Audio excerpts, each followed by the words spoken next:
네, 1월 4일 장 마감 후 방송 시작하겠습니다. 오늘 나오신 분은 키움증권 투자전략팀 한지영 연구원님. 안녕하세요. 네, 안녕하세요. 네, 일단 우리 파이로 모니터에서는 처음으로 모시는데 네, 한번 셀프 인사 한번 하시죠. 네, 알겠습니다. 아마도 그 보고서 상에서 제 이름을 봤던 분들에게는 조금 실망할 수도 있는데 일단 여자 애널리스트는 아니고요. 맞아, 남자 애널리스트입니다. 그래서 이름을 보시면서 대부분 다 이제 여자 애널리스트로 착각하실 수가 있는데 그 점에 대해서 참 죄송하다는 말씀을 드리고 싶고요. 저는 키움증권에서 지금 리서치 센터 내 투자 전략팀에서 일을 하고 있습니다. 그래서 전체적으로 국내 증시에 대한 시장 상황과 또 향후에 대한 전망, 다시 말해서 시황과 전략 쪽을 담당하고 있고요.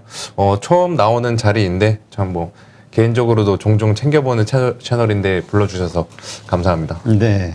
자, 일단 시황도 담당하고 계시다고 하니까 일단 오늘 시황 한번 볼까요? 일단 미국 나스닥 시장 1% 이상의 상승률 보이면서 기대감을 가졌는데 오늘 일본도 시장이 괜찮아요. 1% 이상 상승했고 근데 중국 쪽하고 한국만 이렇게 좀 마이너스인데 왜 그러죠? 아마도 오늘 많은 분들이 느꼈을 게 또 코스피 또 이러는구나 라는 좀 생각들 하셨던 것 같아요. 그래서 지금 일본도 괜찮았고 그다음에 대만도 괜찮았고 다른 나라 아시아 증시 괜찮은데 중국은 그래도 나름의 좀 양호한 흐름을 보였습니다. 그리고 코스피 같은 경우가 오늘 특히나 조금 변동성이 컸던 거는 개인적으로 봤을 때 수급적인 요인도 좀 있지 않았나라고 보고 있어요. 작년 이제 연말에 금융 투자를 중심으로 한 기관들이 배당 차익거래 성격으로 현물 매수세가 조금 셌었는데 그거를 지금 어느 정도 포지션 청산하는 과정이 그 12월 말에 이어서 지금 이번 주 초까지도 좀 이어지고 있는 영향도 있다라고 보고 있고 또 금리가 좀 많이 올라서 왔다는 거. 다시 말해 지금 우리나라 금리보다는 우리나라 증시 같은 경우도 미국 금리 변화에 굉장히 민감하게 반응하는 경향이 있는데 어제 미국 증시 같은 경우는 상승은 했는데 금리까지도 같이 위로 올랐습니다.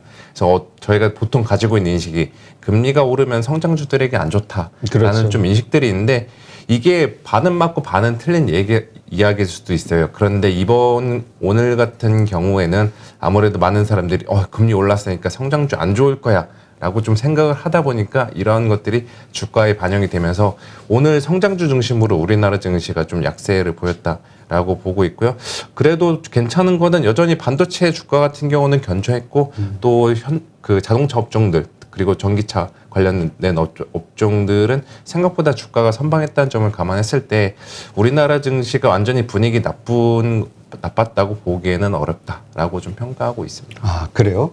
근데 아마 이 주식을 들고 있으신 분들 입장에서는 아마 그 공감 잘 안 될 것 같아요. 맞습니다. 그럴 수도 있습니다. 근데 이해가 안 되는 게 필라델피아 반도체 지수가 지난밤 나스닥도 괜찮았으니까 반도체주가 좋은 흐름을 보였다. 이거는 좀 이해가 되는데요.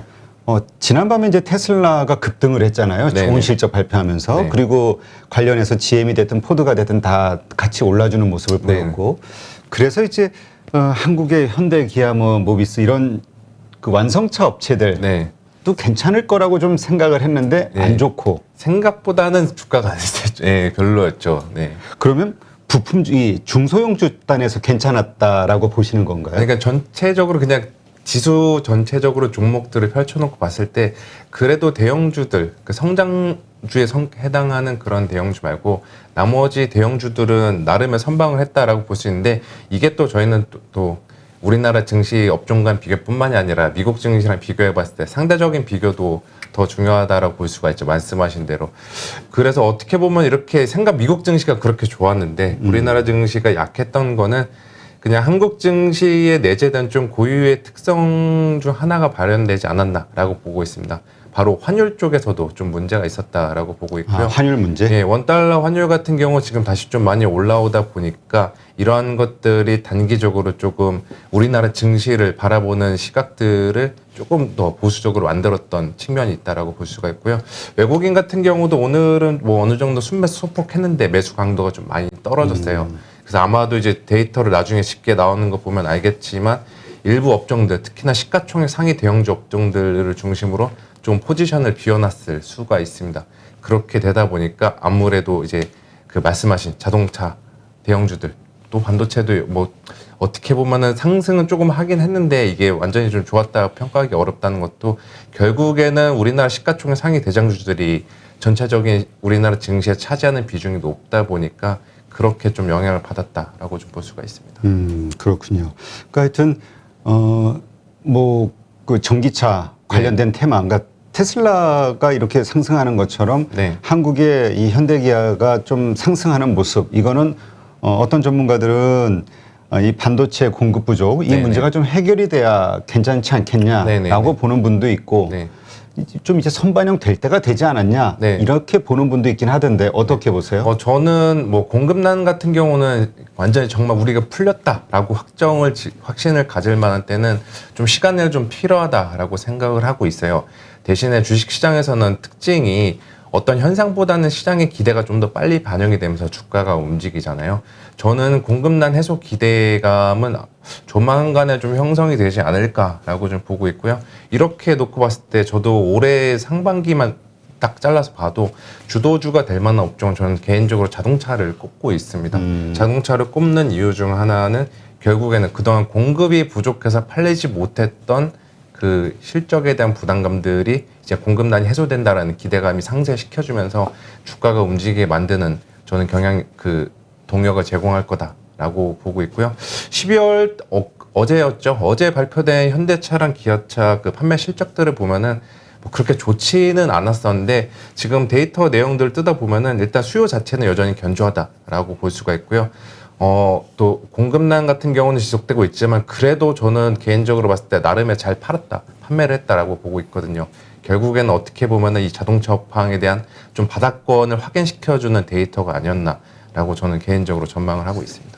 근데 우리가 그 내연기관의 그 자동차 네네. 판매량, 이건 별 의미 없다. 이제는 그렇죠. 다들 이제는 그렇게 친환경으로 가야죠. 보죠. 그러니까 전기차에 대한 지금 수요가 어떻게 돼가고 있냐. 네. 그게 뭐 주문은 많이 들어왔지만 뭐 실질적으로 인도를 별로 못했다 이런 얘기도 있고요. 네, 맞습니다. 근데 지금 어쨌든 테슬라 같은 경우는 똑같은 환경인데 엄청나게 뭐 30만 대 이상 그렇죠. 엄청 많. 깜짝 네. 서프라이즈를 했잖아요. 네. 이 차이가 뭐예요? 부품 조달의 차이가?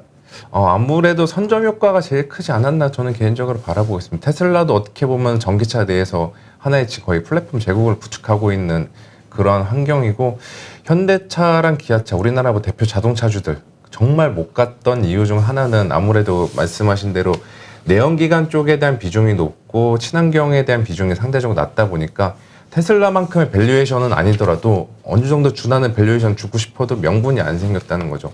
그래도 다행히 이번 연말에 최근에 현대차, 기아차 그룹 인사 쪽 발표된 것들을 보면은 뭐 수소차는 이제 어느 정도 내려놓고 전기차 친환경 쪽으로 드라이브를 건다고 감안했을 때 이렇게 걸었을 때 실제로 숫자들을 보여준다면은 현대차, 차도 이제 내연기관이 아니라 이제 어떻게 보면은 신성장 산업에서의 좀 재평가를 받는 기회가 오지 않을까라고 보고 있고요. 물론 이거는 뭐 중장기적인 이야기니까 단기적으로 주가 흐름은 지금은 조금 재미없을 수도 있는데 저는 모아서 가기에는 좋은 시기다라고 말씀을 드리고 싶습니다. 그렇다면 네.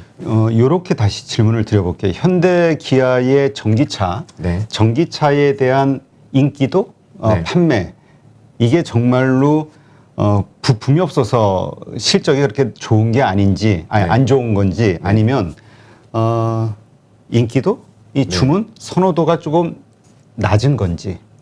그거는 좀 복합적으로 봐야 될 것 같은데 인기도로 보기에는 아직까지 우리나라 자동차 업체들이 본격적으로 전 세계 시장에 진출을 했다라고 보기에는 어려우니까 그거를 경합해서 보기에는 조금 어려울 것 같고요.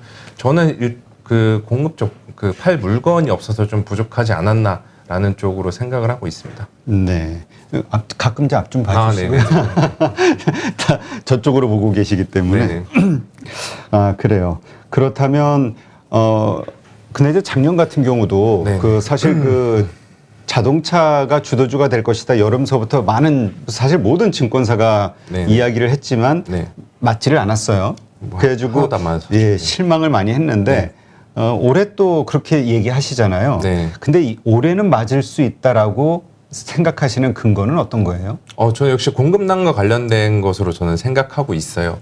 그래서 어떻게 보면 작년 하반기부터 자동차주도 그렇고 반도체주도 그렇고 계속해서 더 주가 하방 압력을 받았던 거는 뭐 여러 가지 다른 변수, 외부 변수들도 있겠지만 공급난이 좀 핵심적인 충격을 저는 줬다라고 보고 있거든요. 그리고 지금은 저는 개인적으로 나중에 데이터를 보여드릴 수가 있는데 그 공급난이 해소되고 있다라는 신호들은 미국도 그렇고 신흥국도 그렇고 전 세계적으로 곳곳에서 지금 등장을 하고 있습니다. 결국에는 이 요인들을 종합해서 봤을 때 자동차 한번 이제 다시 한번 그 달릴 때가 되지 않았나라고 저는 전망하고 있고요. 또 자동차 같은 경우는 환율이랑도 변화가 굉장히 민감해요. 아무래도 반도체도 마찬가지지만 환율 변화가 외국인들의 수급 변화를 많이 유도하는 경향이 있습니다. 결국에는 환율이 지금 현재 레벨은 1190원대로 조금 높은 상태지만 어느 정도 지금 고점에 도달했다라고 저는 바라보고 있고 이제는 위로 올라갈 여지보다는 아래로 내려갈 여지들이 좀 더 많다라고 보고 있습니다. 이런 것들은 외국인들의 전반적인 수급 여건을 우리나라 증시에 대한 수급 여건을 우호적으로 만들어주는 분위기고 그러한 과정에서 자동차 그리고 반도체 이러한 좀 대형주들을 저희가 한번 지켜보셔도 좋지 않나라고 보고 있습니다. 아, 그렇다면 조금 더 폭을 넓혀서 올해는 네. 대형주가 다시 좀 상승할 만한 분위기가 됐다 이렇게 보시나요? 아직도 중소형주가 네. 개별주 장세로 이렇게 상승폭이 클 거라고 보는 분들이 더 많더라고요. 아마도 지금 중소형주가 어떻게 보면 작년 1월 빼고 계속해서 좋았기 때문에 그런 좀 모멘텀들이 더 작용할 거다라는 시각들이 있는데 저는 일단 뭐 결론부터 간단히 말씀을 드리면은 대형주가 당분간 더 좋지 않을까라고 생각하고 오히려 있습니다. 1월 달에는 네, 1월 달에도 그렇고 상반기 정도까지는 대형주가 좋지 않을까라고 보고 있고 다만 하반기로 갈수록 대형주를 둘러싼 요건들이 조금 불안불안한 요건들이 하나둘씩 다시 수면 위로 부상할 것으로 생각하고 있어요. 가령 이제 연준의 금리 인상이 좀 더 빨라질 수 있다가 될 수도 있고 또 미국과 중국 간의 정치적인 불확실성 가령 예를 들어서 중국 같은 경우는 10월에 당대회가 있고 11월에 미국의 중간선거 있는데 이 두 달 동안에 미국과 중국 간의 약간 패권 다툼 관련된 노이즈들 이러한 것들이 대형주들 수급에 좀 환경에 불안한 요인을 제공할 것으로 보고 있습니다. 그래서 그럴 때는 이제 다시 중소형주 장세가 될 수 있는데 지금 한 1분기, 1, 2분기 정도는 한 분기, 두 개 분기 정도는 대형주 쪽으로 한번 비중을 실으시면 좋다라고 말씀을 드리고 싶습니다. 그 대형주 중에서도 지금 자동차주를 우선 탑픽으로 보시는 네, 거고요. 자동차 그리고 IT 보고 있고요. IT라면 뭐 하이닉스, 삼성전자 얘기하시는 거 지금 아니에요? 반도체 포함한 IT에서 좀 굉장히 포괄적인 개념일 수도 있는데 반도체는 뭐 아마도 다들 올해 모든 증권사들이 다 좋게 보고 있기에는 한 측면들이 있어요. 그래서 저는 반도체보다는 자동차 쪽에 좀 더 그 많은 관심과 비중을 좀 더 실어보시는 것이 좋다라고 말씀드릴게요. 근데 하이닉스 같은 경우는 사실 그 저점 대비 40% 이상 올라왔잖아요. 네. 근데 더 오를 수 있을까에 대해서는 지금 시장에서 좀 퀘스천 마크를 갖고 있는 것 같아요. 예, 생각보다 빨리 반등을 하다 보니까 다들 이제 어디서 말씀하신 대로 좀 퀘스천 마크를 갖고 있는데 저는 뭐 그래서 하이닉스보다는 차라리 삼성전자 쪽이 좀 더 그 밸류 부담이 덜한 이쪽이 상대적인 힘이 더 세지 않을까라고 보고 있습니다. 네. 일단 오늘 그 환율이 급등한 이유는 우리 사실 환율이 급등하면 뭐 닭이 먼저냐 달걀이 먼저냐 얘기하는 것 같아요. 네, 외국인이 맞습니다. 팔아서 그렇다 아니면 환율이 떨어져서 파는 거다. 네. 뭐 어떤 게 맞는 건지 모르겠는데. 네네. 오늘 환율 급등한 이유는 좀 여러 가지가 있을 것 같은데요. 저는 미국 쪽에서 찾아볼 수가 있다라고 생각을 하고 있어요. 아무래도 이제 아까 초반부에 말씀드렸다시피 미국 금리가 올라오면서 다시 한번 달러 강세가 출현하고 이러한 글로벌 달러 강세가 원달러 환율에 영향을 미쳤다라고 보고 있고요. 외국인들이 팔아서 올랐다고 보기는 오늘이랑 그다음에 최근에 외국인들 수급 여건 보면은 그거는 좀 확률이 낮다라고 보고 가능성이 낮다라고 보고 있고 아무래도 그냥 미국의 금리 올라온 게 영향이 좀 크지 않았나. 지금 그 10년물 국채 금리 네네네. 그게 지금 뭐 지난밤에 1.6%? 네, 그 정도 근처까지 갔어요. 근처까지 네네. 왔다. 근데 잘 이해가 안 가는 게 네. 사실 작년 초중반으로 제가 기억이 되는데 그때 1.8 근처까지 가지 않았었나요? 네, 맞습니다. 근데 그때는 또 그때 나름대로의 논리가 있으면서 그걸 합리화시키는 그렇죠. 우리 시장 혹은 뭐 리서치의 이야기들이 있었단 말이에요. 네, 그래서 맞습니다. 걱정하지 마 이랬는데 네. 지금은 왜 1.8 8도 아니고 그 저점 1.6 뭐 이 정도만 올라와도 이렇게 난리인지 네. 이해가 잘 안 되거든요. 아무래도 그때랑 지금이랑 전체적인 시장에 대한 좀 자신감의 차이가 좀 더 있었던 것 같아요. 그때 같은 경우도 뭐 예를 들어서 작년에 미국 금리 급등 사태가 발생했던 게 그 2월부터였었습니다. 2월부터 한 3월까지 3월 중반까지 거의 1.8 근처까지 갔었는데 그때 시장이 버틸 수 있었던 거는 시장에 돈 여전히 너무 많고 또 연준 금리 인상 아직도 먼 이야기였고 그때 기업들 실적에 대한 기대감도 굉장히 높았었고 이른바 좀 믿는 구석 비빌 언덕이 좀 많았었는데 지금은 이제 과거에 비해서 그 언덕들이 좀 낮아졌다라고 보고 있거든요. 그렇게 되다 보니까 조금 과거에는 그냥 대수롭지 않게 여겼던 변수들이 이제는 그 악재로 어느 정도의 색깔을 옷을 입고서 시장에 다가오지 않았나라고 보고 있습니다. 근데 이번에 그 지난밤에 네. 그 테슬라가 이제 급등을 했잖아요. 그건 이제 실적이 받침돼 줬으니까. 네, 맞습니다. 근데 테슬라가 사실 이전에는 성장주였잖아요. 네. 그리고 사실 PSR로 그 어떤 가치를 네, 이게 따지는. 네. 근데 이제 이번에 실적이 확인되면서 이제는 실적 확인주도 뭐 이렇게 변한 거 아니냐. 네. 그러면서 우리가 금리 인상이라는 그 요소 때문에 네. 성장주, 특히 그 PSR로 계산이 되는 그러한 그 실적이 부족한 기대감만 있는 그런 어떤 주식들에 대한 상당한 그 하락이 있지 않겠냐라고 생각했던 것들이 네. 좀 달라질 수 있다. 이렇게 또 생각하시는 분도 있더라고요. 네, 저도 그렇게 비슷한 시각을 갖고 있고요. 그래서 드리고 싶은 말씀은 아까도 뭐 지금 미국 우리나라 증시 성장주들이 빠졌던 게 미국 금리 올라서 금리 상승에 대한 부담감들로 빠졌다라고 말씀을 드렸는데 그렇게 금리가 올라갔을 때 성장주들이 단계적으로 다 같이 동반 약세를 보일 수는 있어요. 하루 이틀 정도. 그런데 이제 시간이 지날수록 성장주 내에서도 금리 상승에 대한 옥석 가리기가 진행된다라고 보고 있거든요.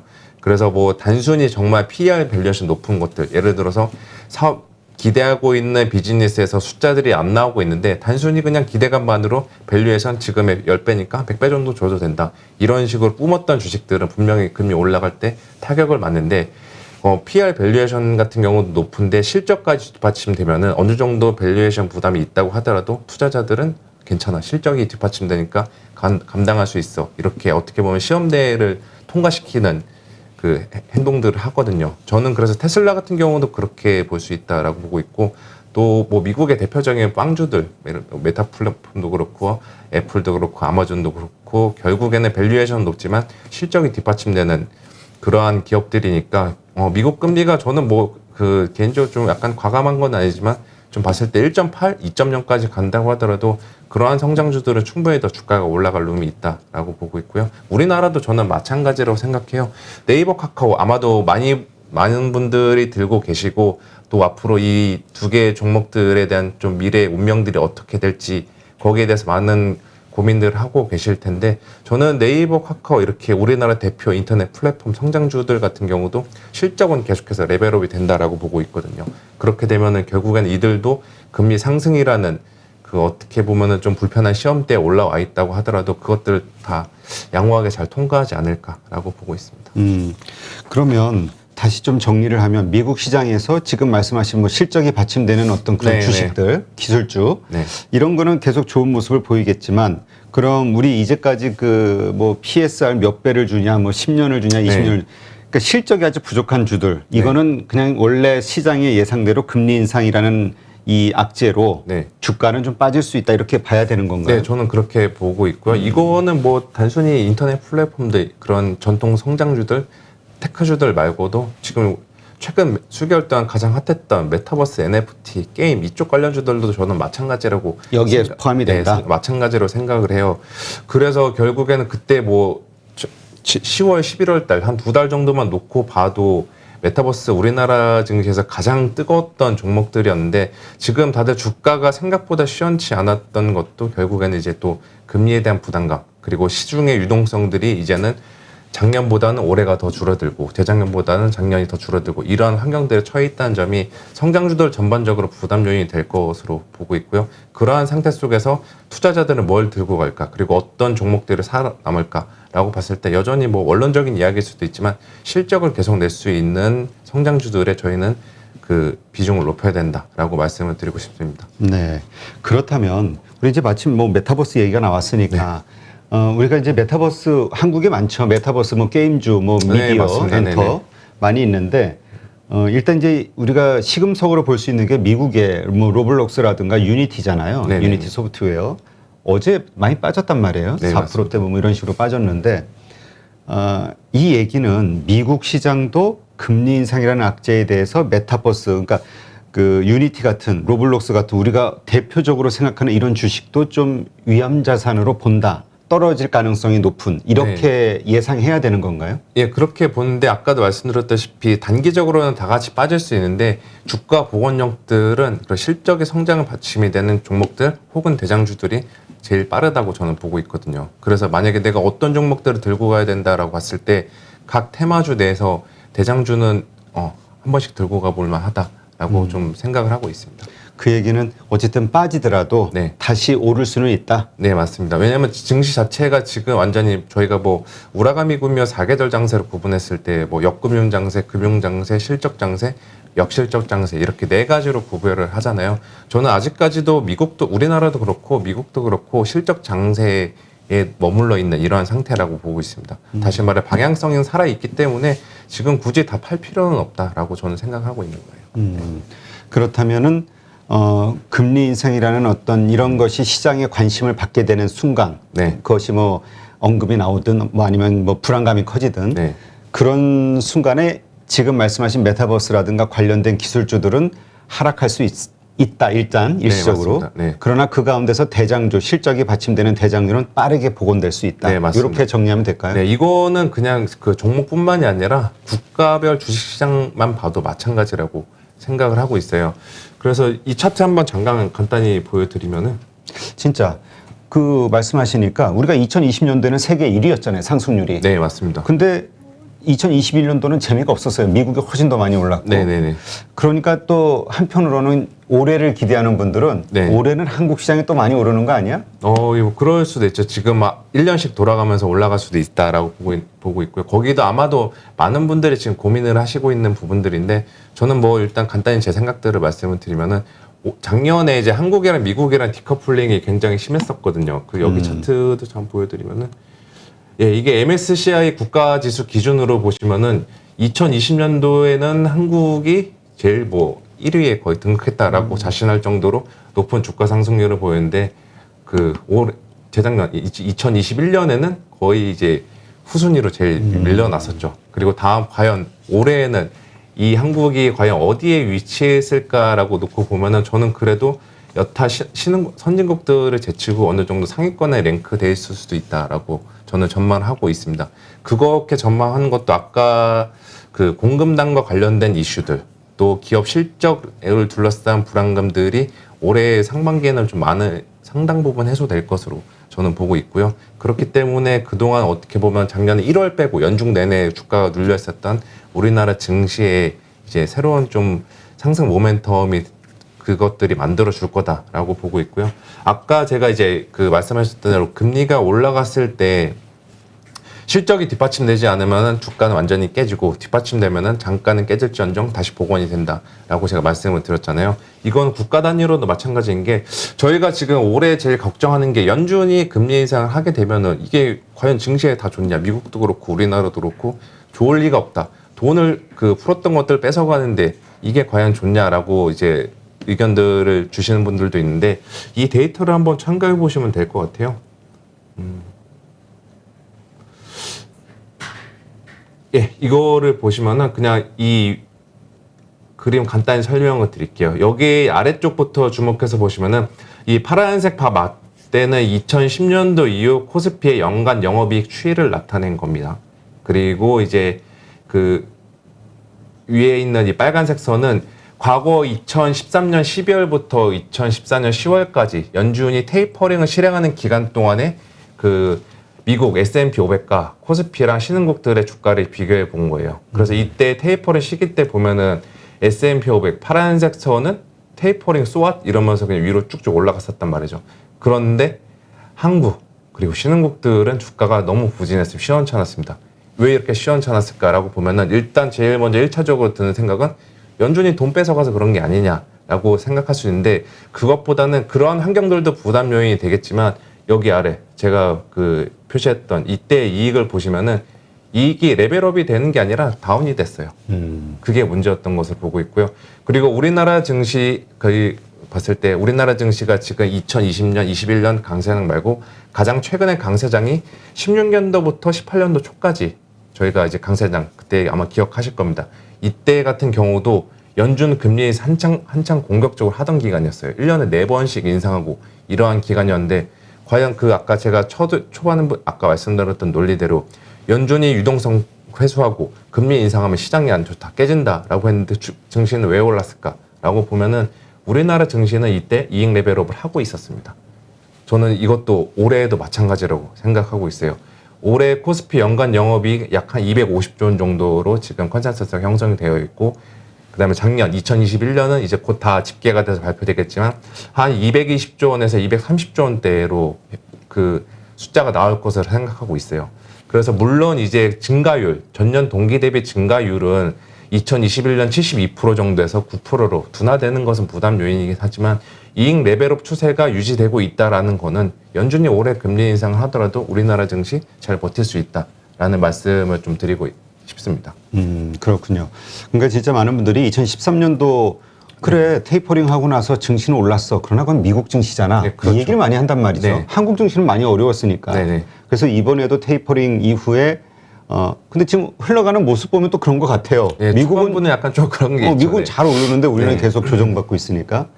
근데 이 모든 거의 원인은 이제까지 계속 그 피크아웃 논란이 있었는데 네. 기업들의 이익.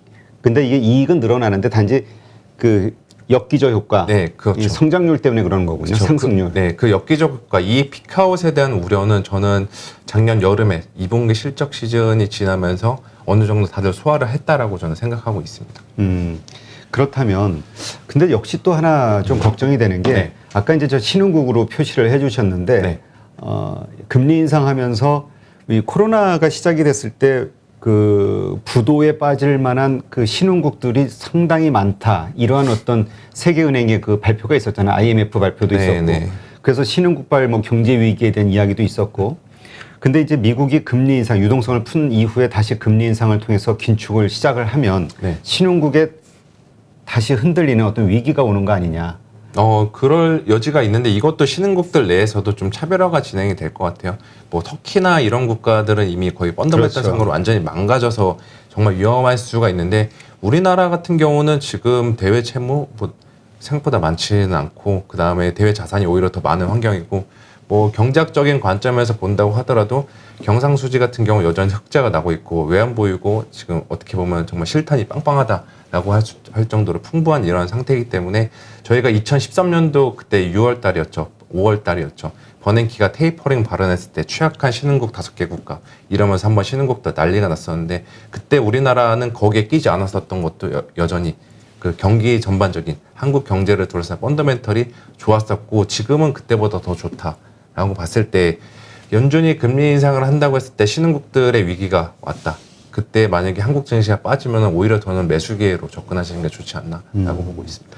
그렇다면 우리는 자체는 문제가 없지만 그 신흥국 자체의 다른 나라들의 어떤 문제가 네. 전이가 이제 점점 도미노처럼 네, 네. 전이가 되면서 올 수 있는 우리가 예전에 IMF가 그렇죠. 동남아 위기에서 그렇게 시작이 된 거니까 그런 차원에서 지금 우리 중국이 뭐라 그러죠? 이 부동산 문제 뭐 이런저런 것들 얘기하면서 되게 어려운 상황으로 네네. 경제 성장도 좀 뭔가 네. 둔화되고 있는 것 같고 그러다 보니까 중국 시장이 흔들리면 우리도 같이 영향을 받는 네, 미국보다는 작년 9월부터 좀 많이 우리나라가 영향을 많이 받았었죠.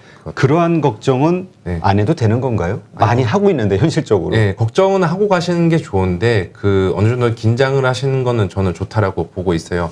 그런데 작년 9월이나 10월 헝다 사태 터졌을 때 이때처럼 또 동시에 중국 플랫폼 업체들 규제 리스크 터졌을 때처럼 그 정도의 걱정은 하지 않으셔도 될 것 같다라고 보고 있고요.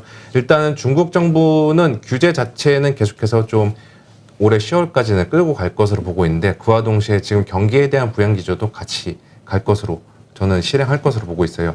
그래서 오늘 발표된 거나 또 어제 발표된 관영 중국의 제조 PMI 또 차이신 중국의 제조 PMI 지금 바닥을 확인했다는 자신감들을 시그널들을 시장이 보내고 있습니다. 저는 이런 것들을 종합해서 봤을 때 중국 경기 중국 증시 올해 뭐 재미없을 수도 있는데 그래도 작년만큼의 안 좋은 상황은 일어날 확률이 적다. 어느 정도 이제 하단을 지지해주는 요인이 되지 않나라고 보고 있고요. 이어서 좀 보시면은 그 중국 이야기하시길 이것도 한번 이 차트를 보시면은 이거는 이제 외국인 수급 중에서도 뭐 액티브 수급, 그 알주식 좋아하는 외국인들의 수급도 있을 거고 그냥 그 지수, 그 패시브 수급도 있습니다. 여기는 이제 패시브 수급 내에서 한국 으로 향하는 ETF, 글로벌 ETF들 수급 추이를 추적을 한 겁니다. 그래서 월간 단위로 순매수 추적을 해보니까 이때 거의 11월 달에는 별로 수급 자체가 좀 빠져나가고 있는 이러한 상황이었죠. 그런데 12월 달에는 소폭이나마 지금 돌아섰어요.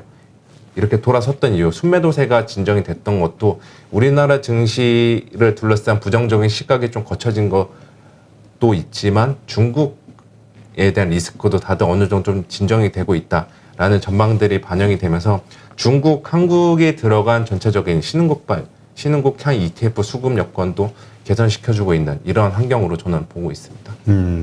그러면 지금 아까도 말씀하셨지만 한국 증시는 올해 이제 소외가 됐잖아요. 네. 선진국 뭐 미국 시장에 대비해서. 근데 이게 우리만의 문제인지 다른 신흥국도 다 똑같은 상황인 것인지 네네. 그걸 통해서 우리가 2022년도에는 어떨까 한번 네. 또 추리해 볼 수 있는 거니까. 그럼 신흥국이랑 같이 해서 보시면 그 말씀하시는 거죠? 그렇죠. 네. 다른 신흥국들도 우리처럼 안 좋았냐 작년에. 네, 작년에 보시면 대부분 다 신흥국들 안 좋았었다고 볼 수 있는데 여기서 보시면은 이쪽에 보시면 될 것 같아요. 그러니까 근데 베트남.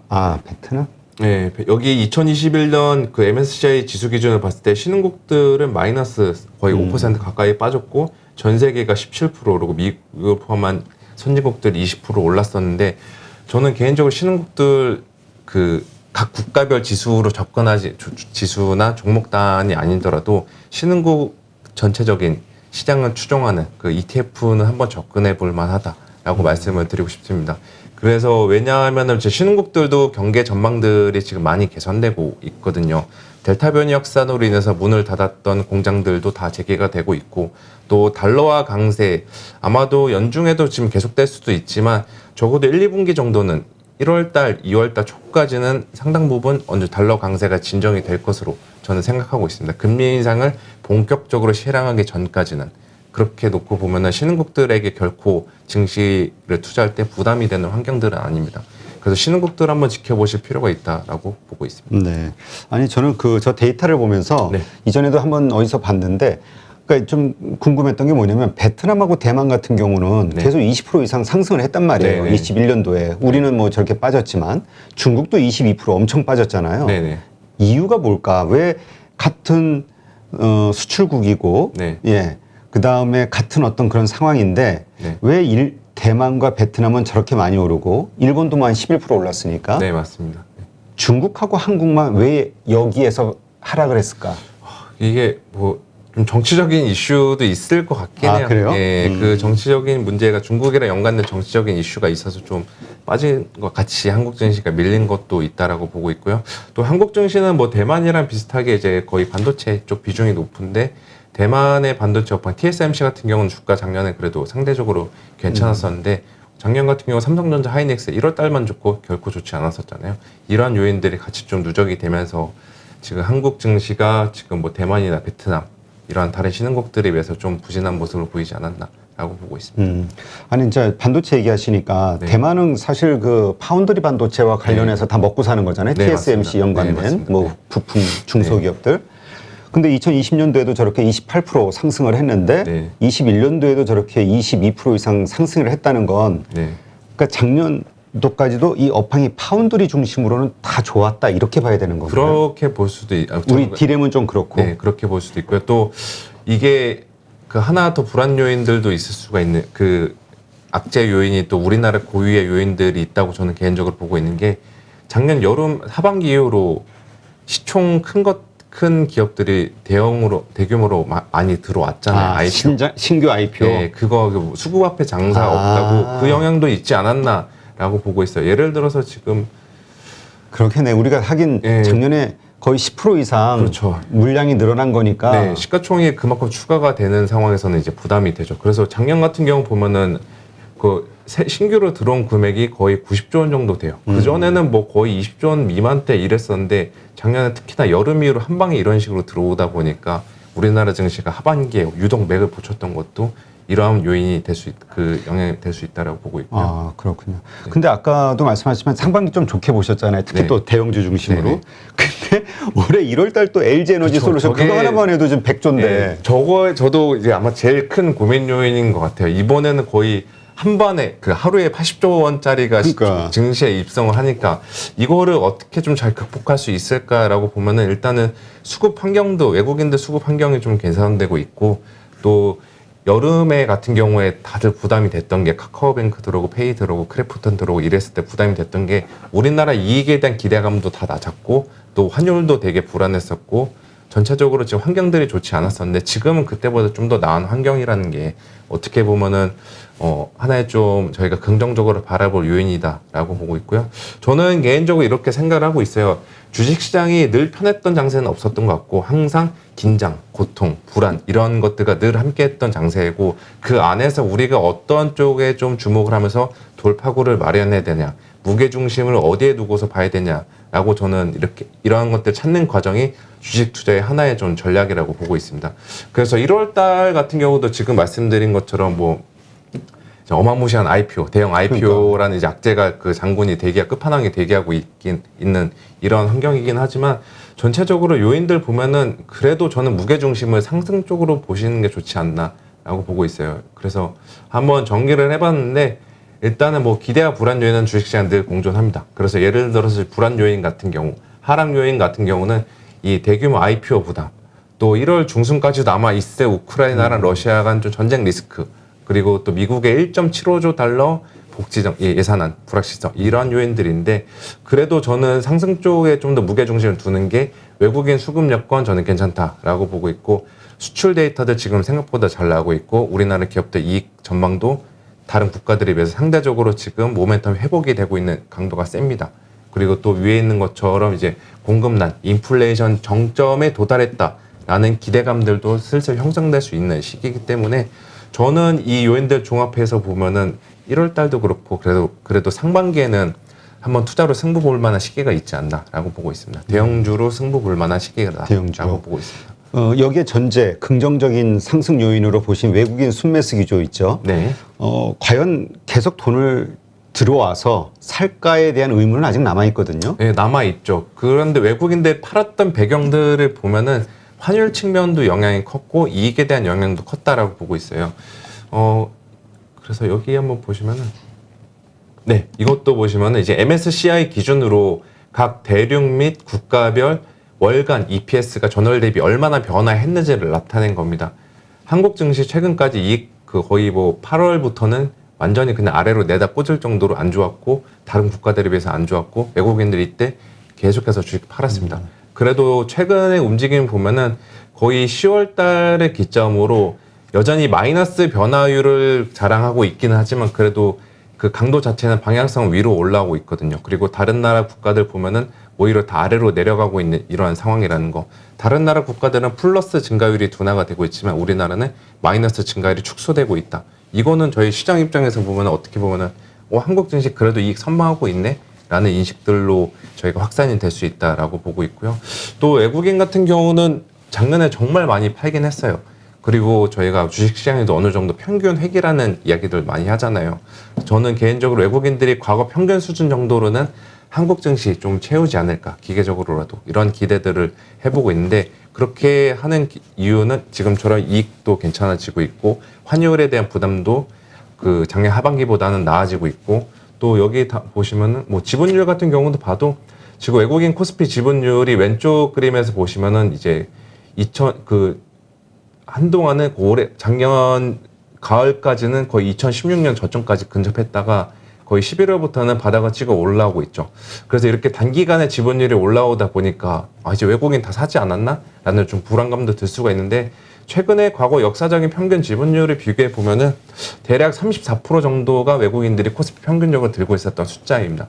그리고 지금이 한 32%대임을 가만히 34% 바로 다 채우진 않다고 하더라도 계속해서 점진적으로 한국 증시를 확대해 갈 만한 소지가 있다라고 보고 있습니다. 그러니까 이러한 요소로 네. 유동성, 그러니까 수급 면에서 좋아질 것이다라고 네, 맞습니다. 보시는 거죠. 네. 그러면 지금 가장 근본적으로 보는 게 이제 환율 문제를 언급하셨잖아요. 환율. 그러니까 지금의 1,190원, 1,180원에서 90원대 요 정도만 유지돼도 들어올 수 있는 환경은 된다. 이렇게 보시는 건가요? 그렇죠. 왜냐하면은 지금 거의 고점을 봤다라고 인식할 수가 있기 때문에 외국인들 입장에서도 한때는 한국 증시 투자했을 때 들어가서 한국 증시에 돈을 넣으면은 자본 차익, 주가 차익은 먹을 수 있겠는데 이거 환해서 터지겠구나라는 생각들이 강했을 거예요. 왜냐하면 환율이 그때 쭉쭉 올라가고 있었으니까. 그런데 지금 환율 같은 경우는 레벨 자체는 높은 수준이지만 그 위로 상단은 어느 정도 이제 막혔다라고 보고 있거든요. 그들 입장에서 좀 해석을 해보게 되면은 결국에는 최소한 이제는 작년처럼 환해서는 터지지 않겠구나라는 좀 기대감들이 자라나지 않을까라고 보고 있습니다. 근데 그 환에 대해서 염려를 한다는 거는 네.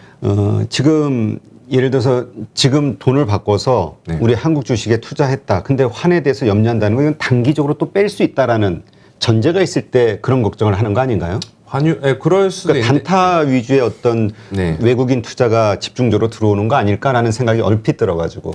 그럴 수도 있는데, 그렇게 되면 뭐지, 헤지 펀드들의 자금일 수도 있는데, 저는 뭐 선진국들의 자금들은 지속적으로 들어올 만한 요인이 되는 것들은 요즘 환율은 저는 개인적으로 2분기 초까지는 원달러 환율 1150원대 이하까지도 저는 바라보고 있습니다. 환율의 방향은 지금 아래로 잡았다. 내려갈 것이다. 그렇게 보고 있기 때문에 그렇게 환율이 왜 1150원까지 봐야 되나요? 라고 근거를 왜냐하면 금리 인상을 한다는 건 미국이 달러 네. 그 가치가 이제 높아지는 거잖아요. 네, 맞습니다. 그러니까 더 달러 가치가 상승이 될 거라고 보통 생각을 하니까. 네, 상승이 될 거라고 생각하는데 아직까지는 저희가 그 연준의 금리 인상을 벌써부터 저는 반영할 필요는 없다라고 보고 있거든요.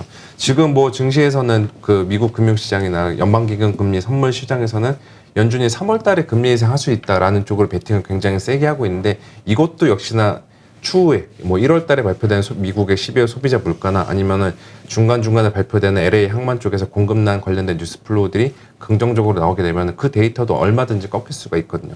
그렇게 되면 원달러 환율에도 오히려 하방 압력 가하는 요인이 되지 않을까라고 보고 있습니다. 네, 그렇군요. 자, 그럼 이런 것들을 바탕으로 우리가 1월 달 투자 전략 이거를 어떻게 가져가는 게 좋을까요? 근데 네. 그 전에 이런 뭐 약간 그냥 우리 루머성 네. 이야기이긴 한데 그러니까 루머라기보다 좀 그 현실화되지 않은 이야기일 수도 있는데 네. 이제 양도세 문제가 이제 불거지잖아요, 내년서부터. 그렇죠. 그러니까 그런 그 대형 투자자들이 네.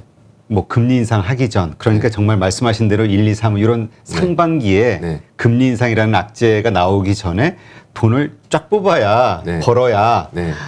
세금 안 내고 마지막으로 돈 벌 수 있는 기회다 이렇게 생각하기 때문에 되게 공격적으로 뭔가 주가 움직임을 만들어 나가지 않겠냐 어떤 테마들에. 그렇죠. 약간 수급 앞에 장사 없다고 그런 이야기를 할 수도 있고 말씀 잘해주신 것 같은데 올해 그 작년 기준으로 대주주의 요건에 걸리신 분들 해당되시는 분들 개인적으로 참 부러운 분들이긴 하지만 걸리신 분들 아마 4월 달부터는 팔면은 이제 양도세가 되고 1월 달, 3월 달까지 팔면은 안 내게 되잖아요. 그래서 아마 1, 3월 달에 개인들의 수급 부담이 있을 것 같은데 저는 지금 우리나라 증시의 수급상의 주포는 개인보다는 외국인이라고 보고 있거든요. 그래서 저희가 뭐 작년 그 연말에 대주주 양도세 이벤트 당시 때 개인들 물량들이 뭐 3조씩 팔고 이랬을 때도 시장이 버텼던 것도 수급상의 지금 주포의 키는 외국인들에게 넘어갔기 때문에 저는 그렇게 잘 버텼다라고 보고 있고요. 이번에도 저는 그렇게 생각을 하고 있습니다.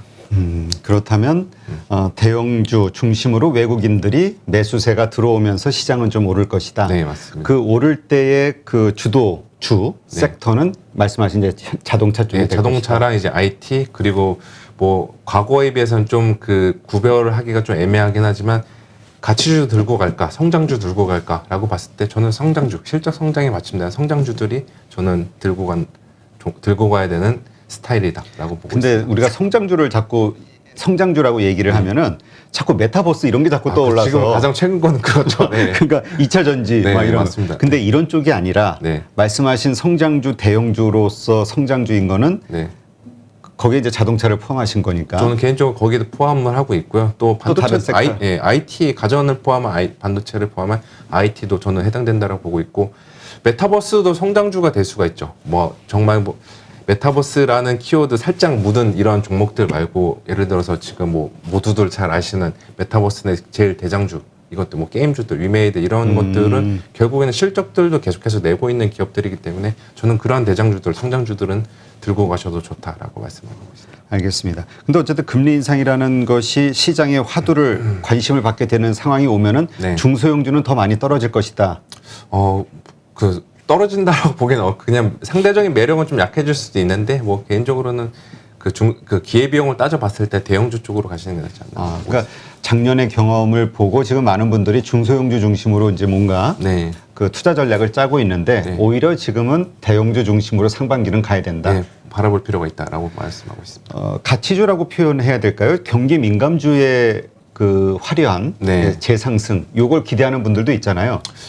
그렇죠. 근데 이건 가치주라고 보기 좀 틀리죠. 예, 살짝 틀린데 어떻게 보면 그 색깔이 좀 더 비슷하다고 보고 있어요.